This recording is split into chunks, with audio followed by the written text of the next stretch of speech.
បើសិនជាសូនរុកឈ្នះខ្ញុំឲ្យ100000ប៉ុន្តែបើសិនជាខ្ញុំឈ្នះថាឲ្យលេខទូរស័ព្ទខ្ញុំហើយទទួលស្គាល់ថាខ្ញុំស្មោះហ្នឹងហើយកុំចាំថ្ងៃនេះម្ដងយូរហើយអញ្ចឹងយើងនឹងមានអ្នកជំនាញក្នុងការឲ្យបន្ទុកទៀតក្នុងរយៈពេលតែ5នាទីទេចាប់ដើមខ្ញុំនឹងឈ្នះគេនិយាយមែនតាដំបូងឡើយគឺយើងយកពណ៌ខ្មៅទីមកអ្នកគ្នាយើងទីចាអានេះហៅថា light clay ពេលដែលយើងលេងទៅគឺគ្មានការប្រឡាក់ដៃរបៀបអី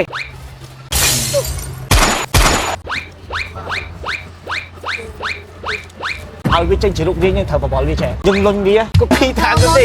ជំនាញបន្តទៀតយើងដាំវាដាំមកដូចឡាន Peugeot ត្រូវតែបានលេខទូរស័ព្ទឲ្យបាន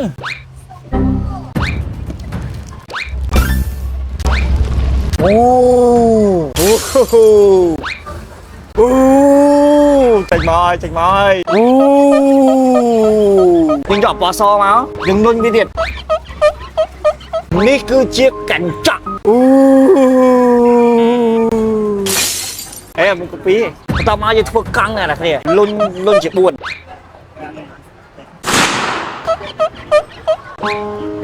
កង់ឡានthôi anh hiện tao không có gì có chuyện nào mốt chị chắc á bên em máu khơi một móc cát như này nè thôi khang khỏi cứ dân phở stop ngon trên này nè wow dân stop và đánh máu chị thế chặt hai này thì chặt hai cùng xây kê tiền trẻ không ai lấy bằng căng vì chắc đâuរួចរាល់ហើយប៉ុន្តែបើមានឡានហើយត្រូវតែមានមនុស្សជិះខ្ញុំនឹងសង់រូបខ្លួនឯងខ្លួនជើងទីមើលគេ Slenderman មែនបងចិត្តហើយចាប់ហើយចិត្តដល់មកអ្នកគ្នាចិត្តដល់មកហើយចុះគ្នាទៅតាត់ជាមួយអ្នកគ្នាដល់មកហើយហើយវិញហើយទៅគឺតាត់ឆ្នាំខ្ញុំដែរអានេះគឺជារបស់ខ្ញុំលុយអត់ហើយនេះគឺជារូបខ្ញុំគេbỏ vôហើយជាមកគាត់វាហ្នឹងតំណាងឲ្យខ្ញុំវាឡើងវីកមាត់ហ្នឹងគាត់គឺជាអ្នកជំនាញតូនរូប from 1 to 10 what you rate for both of them I would give it a 9ខ្សែមកកៅដូចគ្នាណាខនពាក់តែខ្សែនេះ for me is 2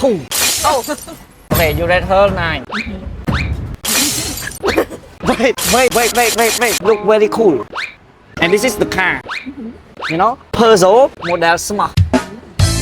so what you rate I would give you 10 for effort but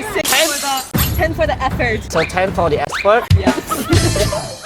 don't worry about it 6 yes wow clap your hand đập ơn my gift for you yes please take care okay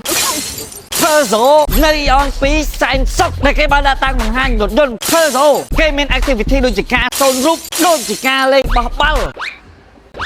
ហើយអ្វីដែលសំខាន់នោះគឺធ្វើការតេស្តត្រាយរថយន្ត Peugeot ដើម្បីឆានរង្វាន់ iPhone 17 Pro Max ពណ៌ទឹកក្រូចគ្រាន់តែមកដល់ធ្វើការតេស្តសរសេរឈ្មោះដាក់ចូលធុងឆ្នោតកវីខ្វាច់ចាប់ចេញមកលោកអ្នកនឹងមានឱកាសឆានរង្វាន់ iPhone 17 Pro Max មួយគ្រឿងពី Peugeot ចុះដល់គ្នាបានឃើញចឹងនៅពីក្រោយខ្ញុំនេះអូនកំពុងតែធ្វើការសូនរូបលេងយ៉ាងសប្បាយហើយការសូនរូបដែលឥតគិតថ្លៃនេះដែរនឹងធ្វើឡើងរៀងរាល់ថ្ងៃសៅរ៍និងថ្ងៃអាទិត្យពីថ្ងៃនេះរហូតដល់ថ្ងៃទី7 ខែ 11 ប៉ុន្តែចំពោះការតាំងឡាននិងធ្វើការតេស្តរថយន្តវិញគឺគេមានជារៀងរាល់ថ្ងៃរហូតដល់ថ្ងៃទី7 ខែ 11 នៅ Eon 2សែនសុខពាន់ទី1អញ្ចឹងកុំភ្លេចមកធ្វើការតេស្តរថយន្តដើម្បីឆានរង្វាន់ iPhone 17 Pro Max ពណ៌ទឹកក្រូចហើយមកធ្វើការសូនរូបលេងនៅកន្លែងតាំងបង្ហាញរថយន្ត Peugeot របស់យើងដោយឥតគិតថ្លៃ